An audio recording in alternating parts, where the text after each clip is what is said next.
Hello, welcome to the Soul Elevation podcast, where you can guide your ascension to new heights. I'm your host, Kara Goodwin. And in this live, I want to talk about the what I think are kind of the scarier aspects of spiritual development. So when I say the scary aspects of, spirituality, it makes me think of like ghosts and things like that. I know that those that in like demons and that's a different kind of scary than what I'm talking about here. But really the spiritual work that you do in the beginning, it may feel like it's super uplifting and you're going to be in all these positive thoughts surrounded by positive people, and ultimately that's the trajectory that you're going on. But there is a lot of clearing out and reconciliation that needs to happen for true spiritual development, pure true integration of the wholeness of who you are. Really requires facing things that we may find really scary. And I want to give a personal example of how this has shown up for me. So, as I've gone through my spiritual journey, the more my consciousness expands, I find that I will have memories that just pop in that I haven't thought about in decades. And I'll be back in, my childhood, my babysitter's room trying to fall asleep to take a nap, that kind of a thing where I'm like a toddler. And I remember, the blanket on the bed and taking forever for me to fall asleep, or waking up and feeling groggy and trying to figure out where I am, that kind of thing. So these memories come back as part of this expansion of consciousness. And a lot of times there are memories that aren't very meaningful, but sometimes memories will come up that are really hurtful. And I realize that I just have like not faced something. And this happened recently. So I just out of nowhere, I remembered being a teenager and being excluded from a surprise party. So there was a very dear friend of mine who was having a birthday, and two people were planning her surprise party. And we were all friends, and I didn't get invited to this surprise party. And what was really fascinating about this, so not only did I not get invited, but as the fates would have it, my mom and I went to the mall to specifically to get this person a birthday present because we were still friends. And it wasn't her fault that I wasn't invited to this party. So I still wanted to get her a present. And while we were there, her mom was taking her to the mall as the like distraction. So they would go to the mall, and when they would come back, she would be surprised because everybody would be there. And her mom just assumed that I was invited. So her mom's talking to my mom while I'm talking to my friend. And I'm saying like, oh, I came here, funnily enough, I came here to get you a present. And when we leave, my mom's going, well, why aren't you going? Why didn't you miss the party? And I said, because I wasn't invited. And I burst into tears. And that was kind of the last that we talked about it, because I know that, my mom didn't know what to say. But that was kind of the only, I at least got to express some, or at least, feel some of those emotions through that with my mom. But I don't think there was ever any sort of like reconciliation. Like, this is such a foggy memory that I can't believe that I couldn't remember it, or that I just forgotten about it. I completely had forgotten about it. And when it came up, my instinct, like when this came up, my immediate response was like, don't look at that. Yeah, don't think about that. Just leave that in the past. And that caught my attention because I realized that I was afraid to look at that. I was afraid to feel that. And so I didn't want to feel it. I didn't want to go into that because I knew that was there was a wound there. I was hurt from that. I felt lonely from that. I felt embarrassed. I felt excluded and rejected. There were some things there that I didn't want to go into. And so our instinct, our protective instinct from the ego standpoint is to hold those uncomfortable and hurtful things that have happened in our past, to hold them at bay and to protect ourselves. And but it doesn't mean that that's not a part of us. It becomes this fragment.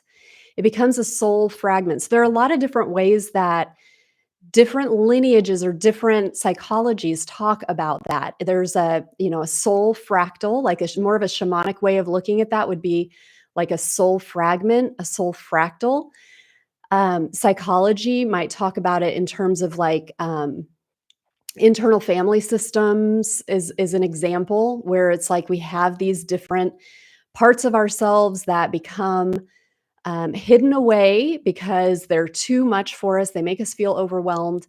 And so we just deny them, but then they're running the show in the background. And when we don't face them, then they're like the puppeteer, and they can create these protective mechanisms where that can be unhealthy.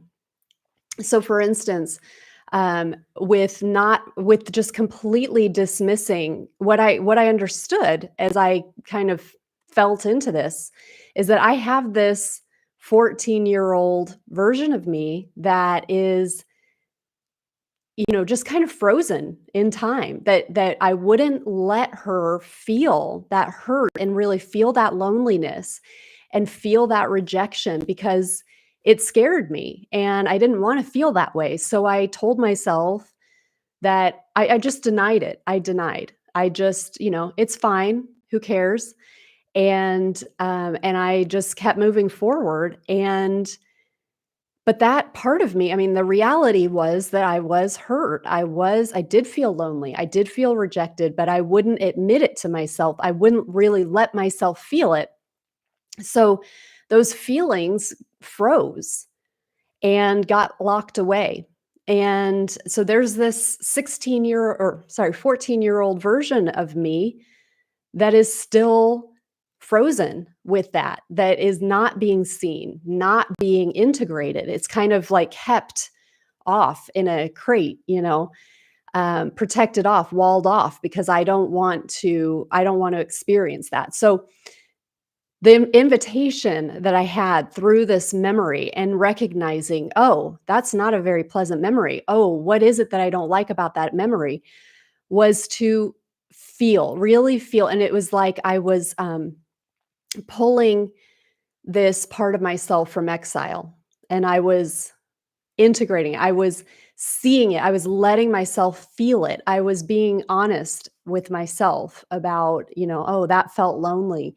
And also having it from the perspective of, decades later me, who's like, this isn't who you are. You do have friends, and this is a temporary thing that you're going through. And ultimately this can serve my path in terms of, having the feeling of rejection, the feeling of exclusion, and how that then informs your compassion, seeing somebody else who is probably feeling excluded and bringing them into the fold, going through that experience of being on the outside and feeling that you're rejected can give you that compassion to say, oh, I recognize that. That's part of me too. I recognize what they're feeling, and I can do something about that for them. So it can really be like we can alchemize it when we decide to be brave, and we decide, I'm not going to be afraid of this. This can serve me. This is a part of who I am. It's part of my journey. And I love and accept, and I allow this to be a part of me. And that helps to unfreeze. Hi, Elizabeth. Thank you for being here. I see your message. That allows it to kind of unfreeze and to integrate. And my friend Teresa Kaplan, who I really want to have back on the podcast, she was on the podcast ages ago. She's so talented. She does this method called the energy editing. But she talks about tears and how tears melt frozen emotions. So we all have these hidden parts of ourselves that are kind of frozen in time that we didn't allow ourselves to process. And as we cry over them, as an example of a release, it's like that unfreezing. I just love that when I heard her say that. I was like, oh my gosh, that's brilliant. Um, in more of a psychology term, there's what's it called, internal family systems. And what's really funny about the timing of all of this memory that came up, and my understanding of the integration, the role that I had, the invitation that I had to integrate this part of myself, um, my friend Michael had gotten me for Christmas this book called Internal Family Systems, and that's something that I'd heard about over time, and but I didn't know a lot about it. So I've had this book since before Christmas, and I haven't had time to crack it open yet. And as it happens, 2 nights ago, I crack open this book for the first time, but there's so much going on in my house that I didn't actually get to read one word of it. But then I went to coffee yesterday with somebody and we were talking about this. I was sharing with her what I just shared with you about this memory coming up and my um feeling that like recognizing that I had this part of myself that I had rejected and that I was working on kind of bringing in. And she was like, "Oh, that's like internal family systems." And I'm like, "I just opened this book that I've had for weeks and I haven't even looked at it. And I just opened it last night." And so I started reading it last night and I'm like, "Oh my God, this is exactly what I've been doing." But the fact that I have this resource, this book, and I'll put the link to the book. I think it's just called Internal Family Systems if you're interested, but I'll try to remember to put the link in the notes. Um, but I'm like, "Oh my gosh, I have this resource that can help me to, further integrate this if there are any things to kind of with the process that I'm not thinking of."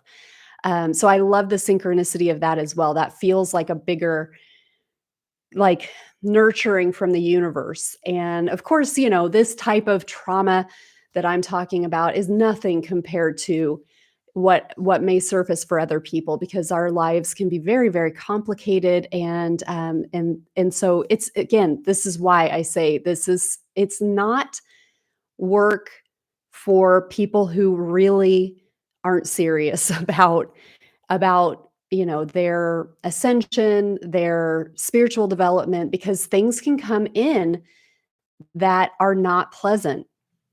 And we want to be brave. We want to take those invitations when they come to say, okay, here's something I wasn't ready until now to really look at and to really feel and know that I'm safe, that I can look at this from years and years distance and have like the maturity that I have now, the compassion that I have, the tools that I've gained along my spiritual path that I have to deal with this part of myself that was wounded years ago.